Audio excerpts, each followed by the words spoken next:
ايه ده؟ ايه ده؟ مش انت بتاع اللي لا اتصور معاك بقى. الاوردر بتاعك انتوا بتوصلوا لهنا كمان؟ امال نزلتوا لي الماركت ليه بس؟ ده عشان الاعلان، انما بلدي بيوصل لكل مكان حتى لو انا في المجهول. الحياه بقت صعبه على حافه الكوكب. مش في قطر؟ يبقى هنوصله. ريحه الخضار حلوه قوي. ده بلدي لسه مقطوف من مزارع بلدي. انت انهي بلدي فيه؟ انا بلدي اكسبريس يا فندم. حمل واطلب ازرع اقطف اوصله لك.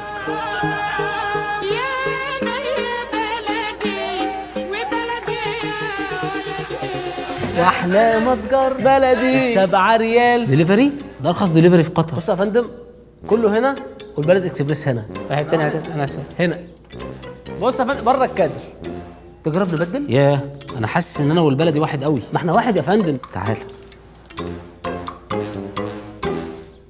لا اتصور معاه.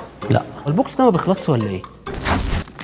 اجيبه ازاي من وسط 150 الف منتج ده؟ سهله، حمل ابلكيشن بلدي اكسبريس واطلب من عليه اكتر من 150 الف منتج وكل انواع المطاعم، وكل ده بخدمه توصيل 7 ريال بس. هو انا كده لو طلبته من البلدي اكسبريس هيجي لي؟